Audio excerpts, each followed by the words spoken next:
Hello students, welcome to Geeks for Geeks. So आज भी हम लिंक लिस्ट पे कंटिन्यू करने वाले। आज एक बहुत अच्छा क्वेश्चन हम करने जा रहे हैं जो कि मेरे लिए तो बहुत खास है, क्योंकि ये क्वेश्चन मुझसे भी एक बार इंटरव्यू में पूछा गया था। तो चलते हैं सीधा स्क्रीन पे एंड स्टार्ट करते हैं क्वेश्चन। तो आज के क्वेश्चन का जो नाम है वो है nth node from end of the link list. तो क्वेश्चन के नाम से ही बहुत कुछ समझ आ रहा होगा कि क्या करना है हमें इस क्वेश्चन में। तो पहले क्वेश्चन समझते हैं, उसके बाद बात करेंगे आगे। तो what we have to do is कि हमें एक लिंक लिस्ट दी होगी और हमें एक नंबर दिया होगा। चलो पहले एक लिंक लिस्ट ही बना लेते हैं। लेट्स से हमने एक लिंक लिस्ट बनाई। लेट्स से लिंक लिस्ट में 4 नोड्स डाल देते हैं हम लोग, 1 2 3 4। तो ये 4 नोड्स डाल दिए एंड हमें 10 20 30 40 लेट्स अज्यूम कि ये डेटा डालती है। लिंक लिस्ट की डायरेक्शन कुछ इस तरीके से एंड हमें एक हेड दे रखा होगा। ये हेड नोड है हमारी, जो 10th वाली नोड है, और एक नंबर दे रखा होगा। लेट्स से 2 दे रखा है। तो हमें लास्ट से सेकंड नोड चाहिए, सेकंड लास्ट नोड चाहिए। मतलब 2 है तो लास्ट से सेकंड नोड चाहिए। तो लास्ट से सेकंड नोड कौन सी होगी? 30। तो हमें इसका डेटा रिटर्न करना है 30। लेट्स से हमारे n की वैल्यू होती 3 या 4 ही होती, लास्ट से फोर्थ, 1 2 3 4। तो हमें कौन सी नोड चाहिए होती? फोर्थ चाहिए होती। तो 10 हमारा आंसर हो जाता। बट व्हाट इफ अगर मुझे लास्ट से ये बोलता कि 14th नोड दे दो, क्या 14th नोड प्रेजेंट है लास्ट से? नहीं। तो इस केस में मुझे क्या रिटर्न करना था? -1। मतलब वो कोई भी केस जो इनवैलिड है उसकी जगह मुझे क्या रिटर्न करना है? -1 रिटर्न करना है। सो आई होप आपको क्वेश्चन समझ आ गया होगा कि क्वेश्चन में करना क्या है। हमें basically nth node from last से निकालनी है। तो अब करेंगे कैसे इस क्वेश्चन को? पहले हम बात करेंगे ब्रूट फोर्स अप्रोच पे, then we will discuss about कि हमें आगे क्या करना है। ठीक है, हम इसको क्या कोई बेटर अप्रोच से कर सकते हैं? तो आपके माइंड में कोई अप्रोच आ रही है? अगर आ रही है तो जल्दी से कमेंट्स कर दीजिए कि सर इस अप्रोच से हो सकता है। ठीक है, तो पहली अप्रोच क्या हो सकती है? First approach. अगर फर्स्ट अप्रोच की बात करूँ, जिसको हम ब्रूट फोर्स भी कह सकते हैं, तो ब्रूट फोर्स की अगर मैं बात करूँ तो ये वो अप्रोच होती है जो हमारी माइंड में सबसे पहले आती है। सबसे पहले हमारे माइंड में अगर आई, लेट्स से कि एन की वैल्यू 2 है और हमें लास्ट से सेकंड नोड निकालनी है, तो मैं क्या करूँगा? सबसे पहले साइज़ निकाल लूँ। अब मुझे पता है साइज़ क्या है, साइज़ 4 है। So the first approach is we can find out the size. हम साइज़ निकाल सकते हैं और साइज़ -2 करके उस इंडेक्स पर जाकर और अपना आंसर फाइंड आउट कर सकते हैं। बट क्या ये बेस्ट अप्रोच है? नहीं है। इससे बेटर भी एक अप्रोच हो सकती है। मैं कहता हूँ इससे भी बेटर एक अप्रोच हो सकती है जो हम डिस्कस करने वाले हैं। तो अप्रोच कुछ ऐसी है कि सबसे पहले ना, लेट्स से हमें n की वैल्यू 3 दे रखी है, तो लास्ट से ये वाली चाहिए मानो। आंसर हमारा ये है, तो ये 20 हमारा आंसर है। लास्ट से हमें ये वाला आंसर है। अब देखते हैं इसकी तरफ पहुँचेंगे कैसे। अब ना इसको सॉल्व करने के लिए ना, पहले मैं आपको ना एक रियलिस्टिक अप्रोच बताता हूँ कि कैसे ये अप्रोच काम कर रही होगी। लेट्स से आप ए एंड बी पर्सन है, A and B person, and फिर से वही 100 किलोमीटर का डिफरेंस है। जो इस सीरीज़ को देखता हुआ आ रहा है उसको पता होगा, ये वाला एग्जांपल मैंने पहले भी दिया था लेकिन थोड़ा सा डिफरेंट है। अब लेट्स अज्यूम कि ए जो है वो एक एक्स अमाउंट ऑफ टाइम के बाद 20 किलोमीटर पहुंच चुका है आगे, 20 किलोमीटर आगे पहुंच चुका है। 20 किलोमीटर आगे पहुंचने के बाद अब ये डिस्टेंस कितना बचा है? 80 किलोमीटर। अब मतलब ए यहाँ पर है। नाउ अब क्या होगा? दोनों की स्पीड एक्स है। दोनों की स्पीड कितनी है? एक्स है। और अब दोनों ए और बी साथ में मूव करना स्टार्ट करेंगे। तो ए यहाँ से जाएगा और सॉरी बी यहाँ से जाएगा, और ए जब ए इस पॉइंट पर होगा, दोबारा से देख लेना चाहे इस वीडियो को बैक करके समझना इसको। ए जब इस पॉइंट पर होगा तब बी कहाँ होगा? मेरा आपसे ये क्वेश्चन है, बी कहाँ होगा? बी इस पॉइंट से करीब करीब 20 किलोमीटर दूर होगा, एग्जैक्टली 20 किलोमीटर दूर होगा। अगर स्पीड कांस्टेंट रह रही है तो हमने क्या माना है कि वो 20 किलोमीटर दूर है। तो ऑब्वियसली तो बी एक कांस्टेंट डिफरेंस बना के चल रहा है कुछ इस तरीके से। कुछ यही अप्रोच हमारी लगने वाली है यहाँ पर भी। अब देखिएगा कैसे हम कुछ यही अप्रोच यहाँ पर लगाने वाले हैं। अब देखो अप्रोच क्या होने वाली है हमारी। अप्रोच कुछ ऐसी होने वाली है कि सबसे पहले हम क्या करेंगे, जैसे एन की वैल्यू में 3 दे रखी है, तो हम क्या करेंगे, एक पॉइंटर रखेंगे और उसको पहले तीन तीन आगे कर देंगे, 3 पॉइंट्स आगे कर देंगे, मतलब 3 जंप्स लगवा देंगे। तो जैसे लेट्स से मैंने एक पॉइंटर बोला करंट पॉइंटर, तो 1 2 एंड 3, कुछ इस तरीके से। अभी हमारा करंट पॉइंटर यहाँ पर है, करंट पॉइंटर यहाँ। अब हम क्या बोलेंगे कि हम एक और पॉइंटर रखेंगे। लेट्स से हमने करंट पॉइंटर मेरा यहाँ तक पहुँच गया। अब मैंने एक और पॉइंटर रखा हेड पे जिसका नाम आंसर है, जो मेरे आंसर पे पहुंचने वाला है, जो मेरा आंसर पे पहुंचने वाला है। अब क्या करूंगा मैं कि जब तक करंट नल नहीं हो जाता, जब तक करंट एंड पॉइंट पर नहीं पहुंच जाता, तब तक आंसर को और करंट को साइमल्टेनियसली मूव करता रहूँगा। तो करंट को मैंने एक पॉइंटर मूव करा, ये नल पे पहुंच गया, और आंसर को भी मैंने एक पॉइंटर मूव करा। तो क्या ये मेरे सही आंसर पे पहुंच चुका है? मैं कहता हूँ हाँ पहुंच चुका है। देखो हमारा आंसर यही था अगर एन की वैल्यू 3 थी तो। एक और एग्जाम्पल लेते हैं, ठीक है। इस बार नोट्स थोड़ी ज़्यादा बनाने वाला हूँ मैं, 2 3 4 5 6, तो मैंने 6 नोट्स ली। And let's take n equals to 4, कि हमें लास्ट से 4th नोट चाहिए, मतलब कौन सी नोट हमारा आंसर बनने वाली है, 1 2 3 4।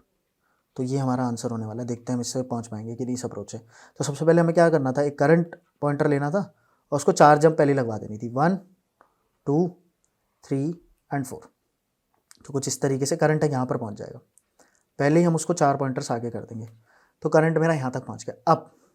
अब मुझे क्या करना था, अब मुझे एक आंसर वेरिएबल लेना था, आंसर पॉइंटर एक और लेना था, आंसर पॉइंटर लेना था। लेट्स से मैंने आंसर पॉइंटर लिया। अब मैं दोनों पॉइंटर्स को साइमल्टेनियसली मूव करूंगा। सॉरी, इसका नाम आंसर होना था, करंट नहीं होना था, इसका नाम आंसर होना था।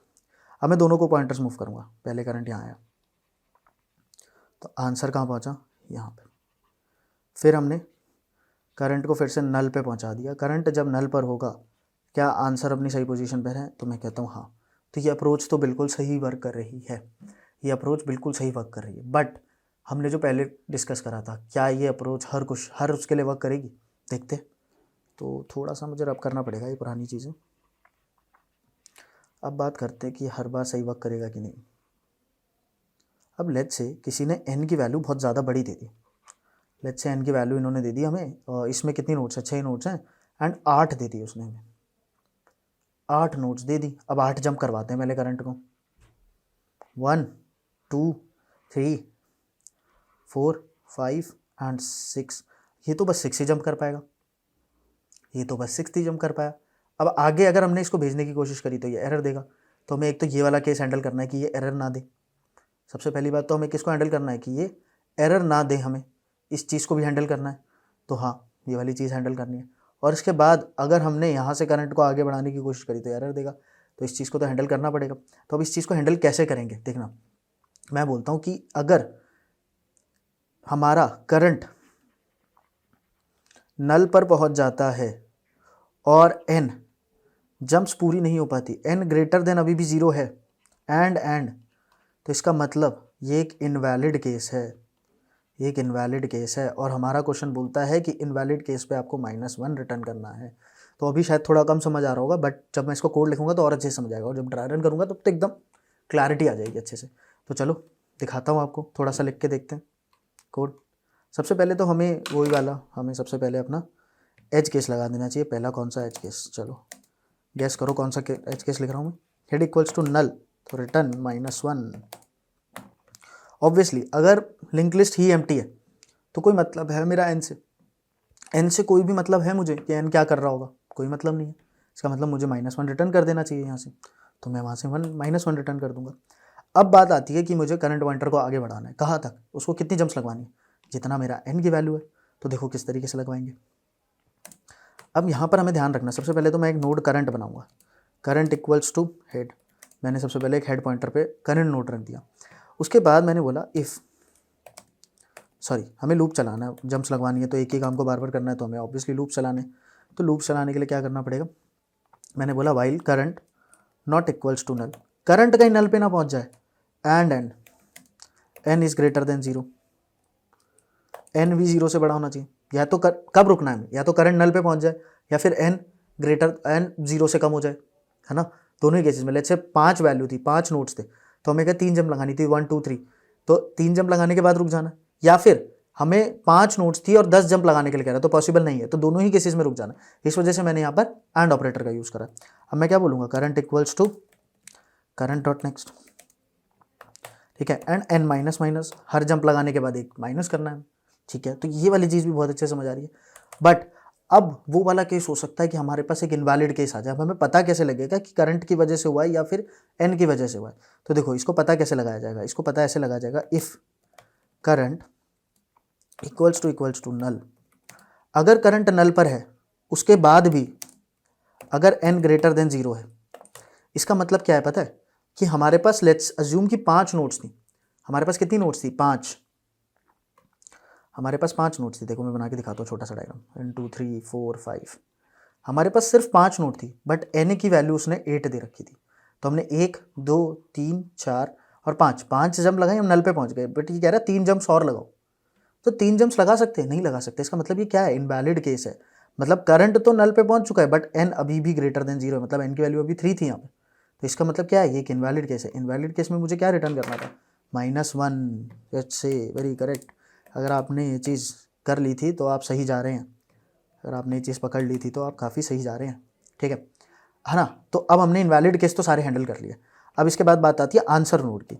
तो मैंने बोला node answer equals to head. Answer को भी हेड पे रखेंगे। अब दोनों को साइमल्टेनियसली मूव करेंगे, दोनों को एक साथ मूव करेंगे। एक साथ मूव करने के बाद जिस पॉइंटर पे करंट नल हो जाएगा उस पॉइंटर पे हमारा आंसर जो होगा वो सही पोजीशन पर होगा हमारी। तो मैंने बोला while current not equals to null. अब करंट हमारे को एंड तक पहुंचाना है और आंसर को साथ साथ बढ़ाते रहना है। Current equals to current dot next and answer equals to answer dot next. तो हमने कुछ ऐसा करा। अब यहाँ से रिटर्न क्या करना है? रिटर्न करना है आंसर डॉट डेटा, क्योंकि हमें अगर हम सही पे पहुँच गए थे तो हमें डेटा रिटर्न करना था। तो मैंने बोला आंसर डॉट डेटा रिटर्न कर दो यहाँ से। तो मैंने एक बार रन करा प्रोग्राम को, देखते हैं सही होगा कि नहीं। अभी तो ये सही दिखा रहा है, एक बार सबमिट करके भी देख लेते हैं। मोस्ट प्रोबेबली सही होना चाहिए। नहीं सही होगा तो देख लेंगे क्या दिक्कत है। ठीक है, बहुत फास्ट मूव कर रहा है, सही होगा। ओ हो जा हो गया। ठीक है, बढ़िया। ठीक है, काफ़ी खुशी मिलती है ना जब सबमिट हो जाता है, मुझे भी मिलती है। ठीक है, तो एक बार इसका ड्राई रन कर लेते हैं। Dry run is very important.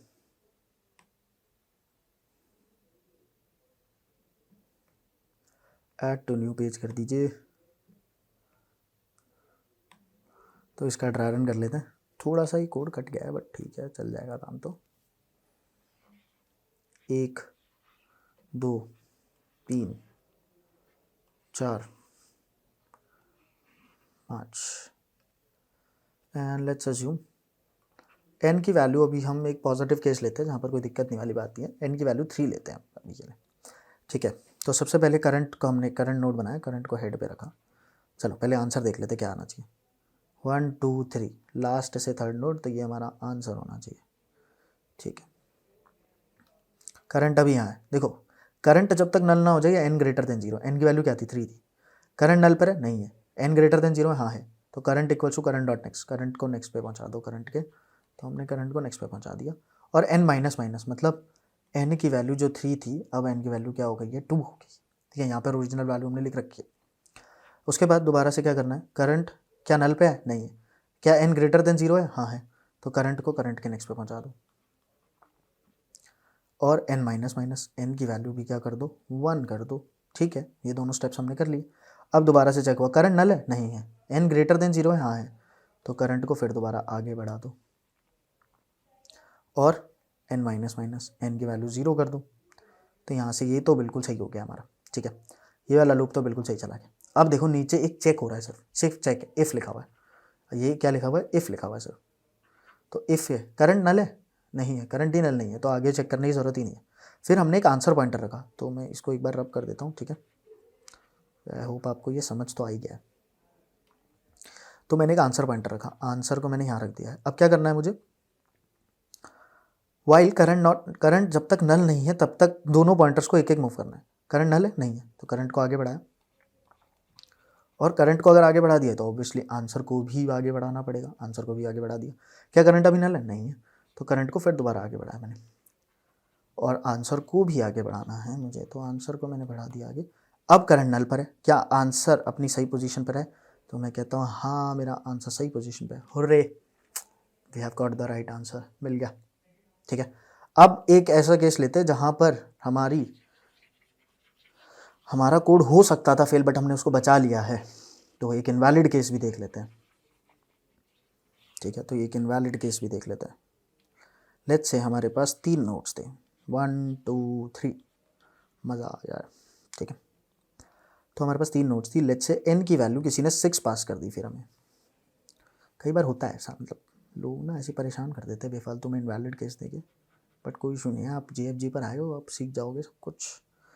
Current not equals to null, current अभी नल है नहीं है, n ग्रेटर देन 0 है, हाँ n की वैल्यू मैं यहाँ लिख लेता हूँ अभी के लिए, n की वैल्यू 6 है, ठीक है। तो करंट को करंट के नेक्स्ट पे, करंट के नेक्स्ट पे, और n माइनस माइनस n की वैल्यू 5, फिर से करंट को आगे बढ़ाया, फिर से करंट एक बार कम हो गया, अभी भी करंट नल पे नहीं है, तो करंट को नल पे डालते हैं, करंट नल पर आ गया और एक और कम हो गया, ठीक है। अब किसकी वजह से लूप स्टॉप हुआ है? लूप हमारा जो स्टॉप हुआ है ना, वो current not equals to null की वजह से, करंट नल है स्टॉप हो गया। अब पूछ रहे थे वो करंट नल है, हाँ है, तो पहली कंडीशन ट्रू है। n ग्रेटर देन 0 है, n ग्रेटर देन 0 है, n ग्रेटर देन 0 है, तो रिटर्न -1। इसका मतलब वो लास्ट से 6th नोड मांग रहा था। क्या लास्ट से 6 नोड प्रेजेंट भी थी? नहीं थी। अगर नोड प्रेजेंट नहीं थी तो हमें क्या रिटर्न करना था? -1, जो कि हमारा बिल्कुल ही ठीक है। तो आई होप आपको बहुत अच्छे से समझ आया होगा। इन केस अगर आपको कोई भी डाउट है तो आप हमारे कमेंट सेक्शन में लिख सकते हैं, ठीक है। मिलते हैं आप लोगों से नेक्स्ट क्वेश्चन में, जो भी काफ़ी इंपॉर्टेंट क्वेश्चन होने वाला है हमारा। तो thank you for watching this.